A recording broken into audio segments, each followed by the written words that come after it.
Donc, on reprend le Chok Emouna, on est le Kav Bet Nissan, et donc on reprend le jardin de la foi. La véritable solution, les amis, véritable solution face à des situations compliquées dans les couples, ce n'est pas le divorce. Plutôt que de penser, comme on a vu hier dans les pages précédentes, à cette solution qui n'est pas du tout une solution que de divorcer et de faire un pas précipité qui va rentrer l'homme dans un problème sans fin et très difficile à solutionner. Un pas qui va avoir des conséquences très nombreuses et très désagréables, que Dieu nous en préserve. Eh bien, le couple, il doit, au contraire, faire une véritable introspection. Il faudra faire une véritable introspection et prendre ses responsabilités. Est-ce que tu veux sacrifier tes enfants sur l'autel de ton orgueil? Ou bien, est-ce que tu es prêt à reconnaître la vérité? Qu'au final, tu ne connais pas tellement comment ça fonctionne, un couple juif. Comment vivre ensemble en harmonie. Et peut-être que tu vas accepter dans cette humilité et cette prise de conscience à recevoir une véritable prise en main, une véritable prise en main, un véritable coaching, un enseignement qui va t'aider à comment vivre avec ta femme en harmonie et avec ton mari en harmonie. C'est sûr qu'en réalité, si jamais ils acceptent de recevoir cette adracha, cette prise en main, cet enseignement comme il faut, alors ils pourront solutionner tous leurs problèmes. Parce que sachez que la réalité, elle a prouvé que lorsqu'il y a des couples, ils finissent ensuite par pouvoir être guidés à travers les chemins de la Torah, par des conseils véritables de la Torah. Eh bien, Baruch Hashem, on voit qu'ils évitent énormément, on peut éviter énormément de divorces et on peut éviter énormément d'amertume pour beaucoup d'âmes. Parce qu'il n'y a pas que toi, il y a beaucoup d'âmes qui dépendent de toi et de ta décision.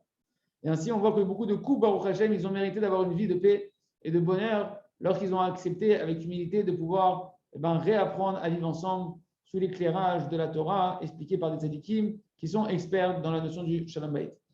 On continue avec le livre Le Jardin des Louanges. Donc, on avait vu 3 questions par rapport au sacrifice de Pessah. Et maintenant, on va répondre à ces questions-là.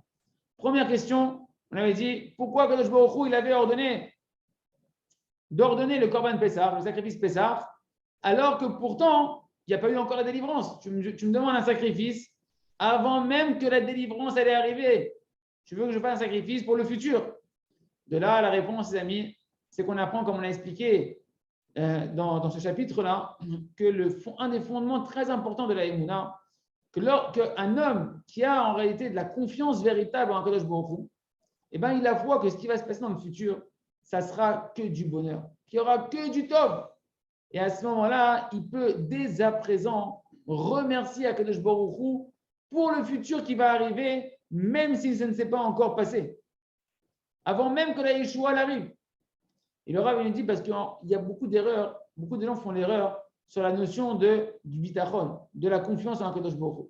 Et ils pensent que la confiance en Hachem, la définition c'est moi je suis sûr que Hachem, il va faire ce que moi j'ai envie. Ce que je désire, j'ai une confiance totale que Hachem, il va l'exaucer et ça va se passer comme ça. Et ça, c'est pas juste. Qui a dit que Hachem, il veut que ton futur il soit comme toi, tu l'as décidé? Peut-être qu'en réalité, Kadosh Baruch Hu, il voit très bien que ce que toi, tu penses être bien pour toi, c'est pas bien pour toi. Alors, pourquoi tu veux qu'Hachem se soumette et qu'il fasse ce que toi, tu penses être bien? Et que Hachem qui sait véritablement ce qui est véritablement bien pour toi. C'est pourquoi, en fait, la véritable définition du bitachon, de la confiance en Hachem, c'est que écoutez bien, c'est de savoir que je suis dans des mains qui sont parfaitement bonnes, dans les meilleures mains du monde. Et c'est pourquoi j'ai une confiance totale que ce qui sera fait de moi à travers ces mains, qui sont les mains d'Akadosh Baruch Hu, ça sera ce qu'il y a de mieux pour moi et donc je suis serein. Je suis confiant dans ma vie parce que je sais que je suis entre les mains de mon Père qui m'aime et qu'il n'y a personne qui m'aime plus qu'Akadosh Baruch Hu. C'est ça le bitachon dans le futur. Donc en tout cas, une personne qui a le bitachon, qui a cette confiance en Kadosh Baruch Hu. Alors lui, et qui se met maintenant à espérer que Hachem, il lui fasse un miracle, qu'il lui donne une délivrance, et bien lui, il est capable de pouvoir remercier, de dire merci à Kadosh Baruch Hu avant même d'avoir reçu cette délivrance. Pourquoi? Parce qu'il est déjà en train de dire merci à Hachem sur les miracles que Kadosh Baruch Hu il lui fera, parce que c'est que tout ce qui se passera après, ce sera ce qu'il y a de mieux. Donc il est déjà prêt à remercier Hachem pour le futur, sans avoir vu ce qui va se passer encore. Il va dire merci Ribono Shel Olam pour tel miracle et tel miracle que j'espère que tu passes avec moi. C'est pourquoi le Ham Israël, ils ont dû amener un sacrifice avant même que le miracle se passe, avant même que la délivrance elle arrive avec le sacrifice de Pessah. Parce qu'ils ont eu une foi totale que Hachem, oui, il sauterait par-dessus leur maison. Et donc, ils ont dit merci déjà à l'avance sur ça en faisant le sacrifice de Pessah. On continue. Deuxième question qu'on avait vue. Pourquoi le Corban Pessah, on devait le sacrifier après l'après-midi, après le sacrifice hebdomadaire de l'après-midi, qui était très très proche de la nuit? C'était juste avant la tombée de la nuit, on faisait le sacrifice de Pessah. Pourquoi à côté de la nuit? Pourquoi avant la nuit? Et en fait, c'était pour nous enseigner qu'un homme, il dit là-bas qu'un homme, il doit apprendre à remercier sur le mal dans sa vie qui est représenté par la nuit. Le sacrifice de Pessah, c'est un remerciement à Hachem. Eh ben, on le fait proche de la nuit pour que tu apprennes à remercier Hachem pour les situations obscures de ta vie.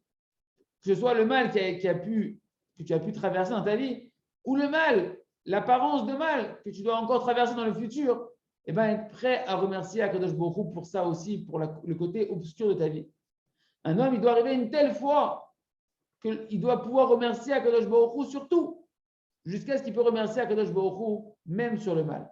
Troisième question qu'on avait vue, pourquoi, au final, ils ont été délivrés, le Ham Israël, de manière collective d'Égypte? Ils auraient pu amener un sacrifice de la communauté, un sacrifice pour toute la communauté. Pourquoi ils ont dû chacun désigner un agneau par famille, etc., individuellement?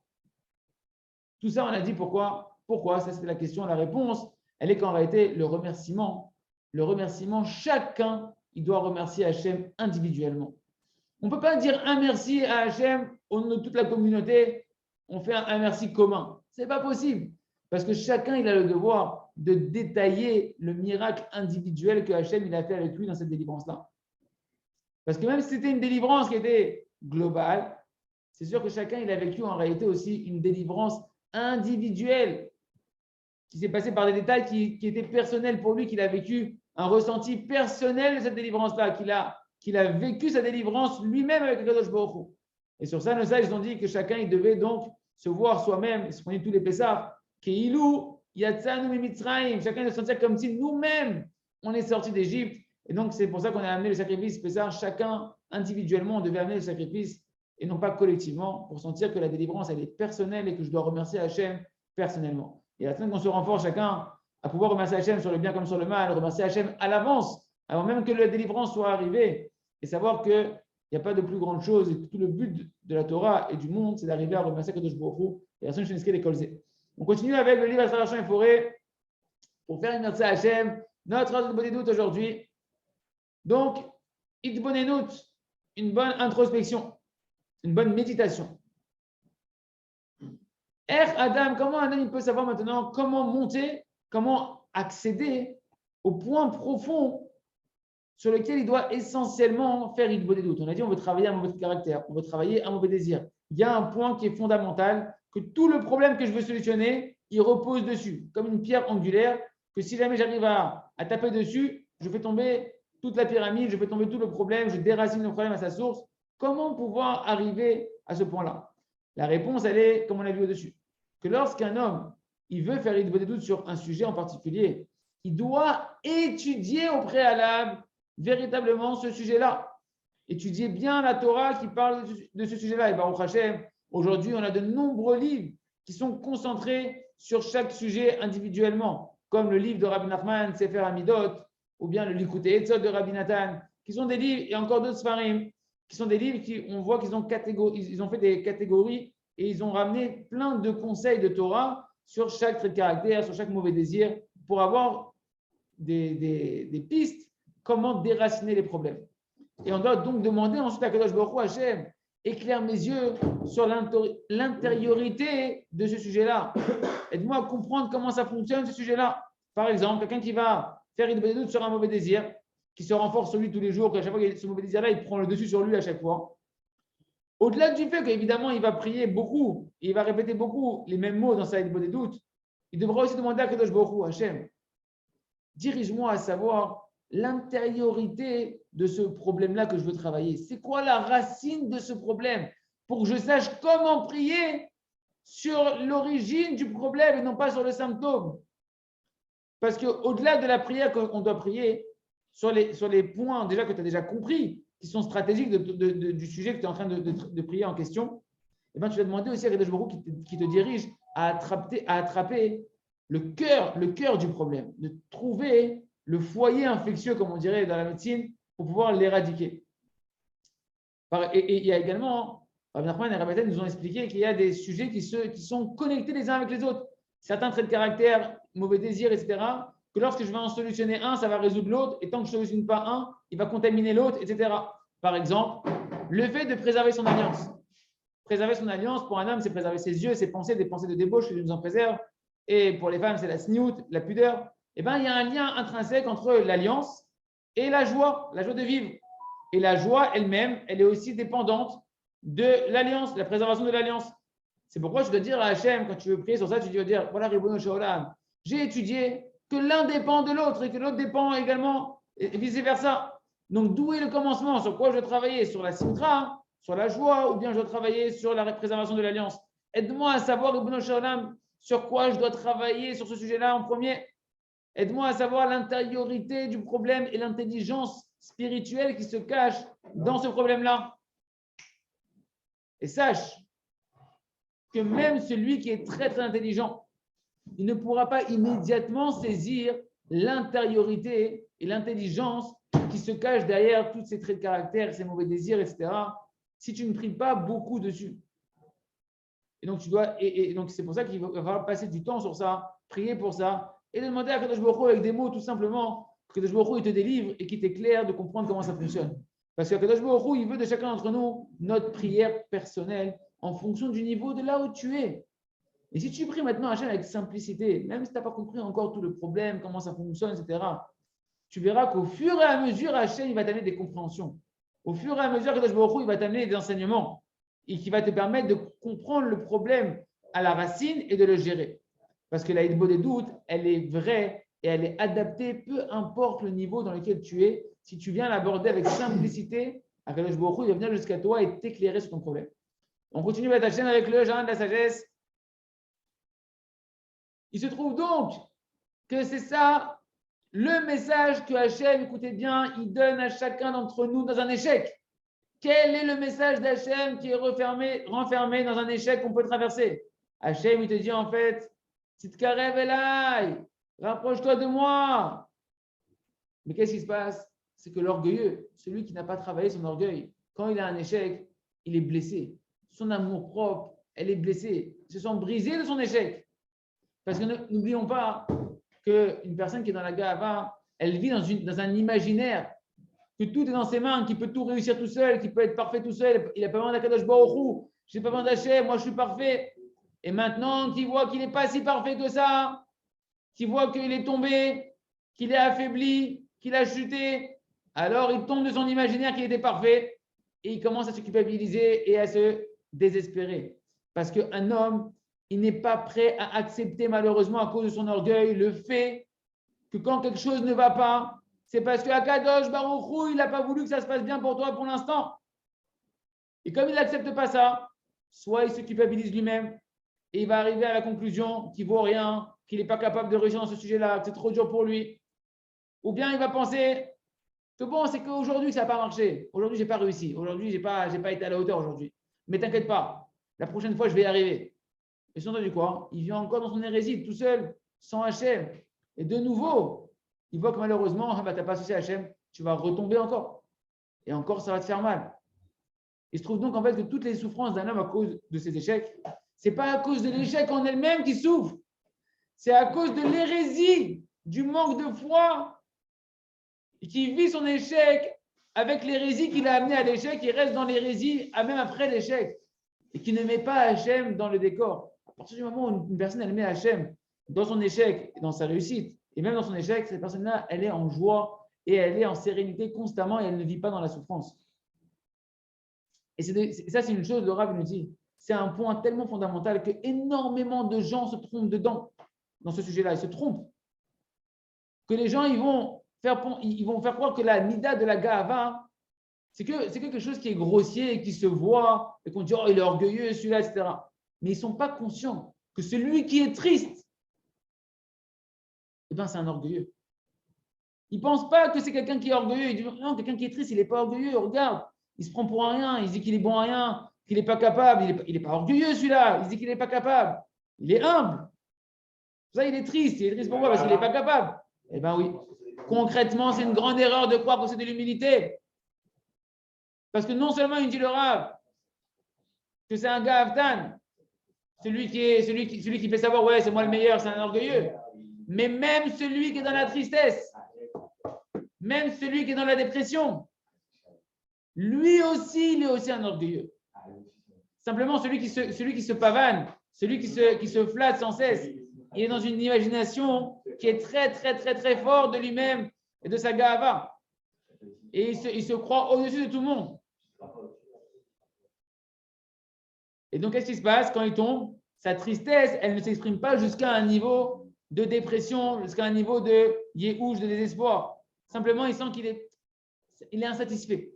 Quelqu'un qui a un orgueil démesuré, quand il tombe, il n'est pas en dépression. Il sent juste qu'il est insatisfait. J'aurais pu faire mieux. J'aurais pu faire mieux. D'accord?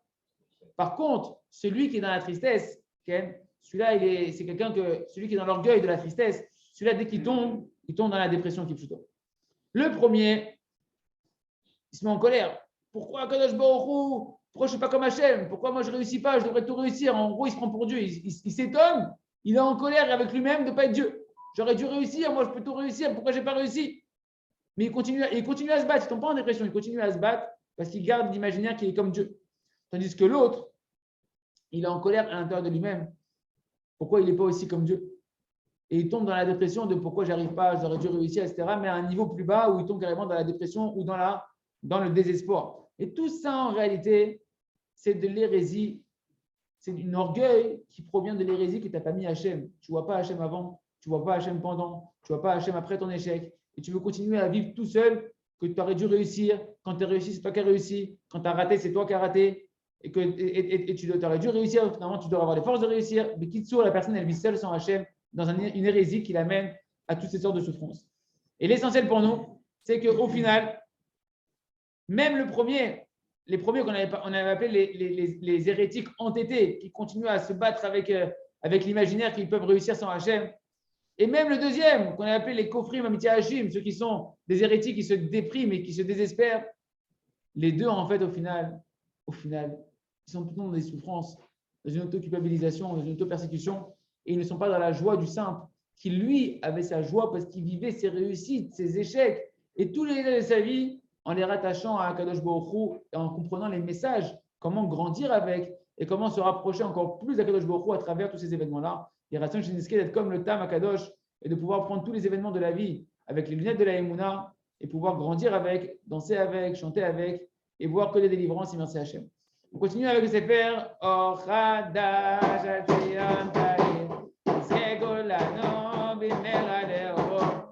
Lorsqu'un homme, maintenant les amis, lorsqu'un homme il va consacrer tous les jours un moment pour travailler sa volonté, et chaque jour, il va prendre un moment où il va faire une prise de conscience, et il va se rappeler à lui-même tout ce qu'il a étudié, quand il travaille son sujet, où il travaille sa volonté de changer, il se rappelle sa Torah qu'il a étudiée dessus, il se réveille de nouveau avec cette Torah qui se rappelle sur le sujet, avec ces prières-là, il réveille de nouveau au moment de la des doutes le sentiment intérieur que chaque faute, elle est pire que la mort, que chaque faute, dommage, que chaque mauvais désir, c'est de la mort qui me chuto. Alors celui-là, quand tu fais ce travail-là tous les jours, c'est quelque chose que tu oublies dans la journée, mais que tu vas travailler ton cœur dans cette demi-heure de bonne doute au moins tous les jours sur un sujet.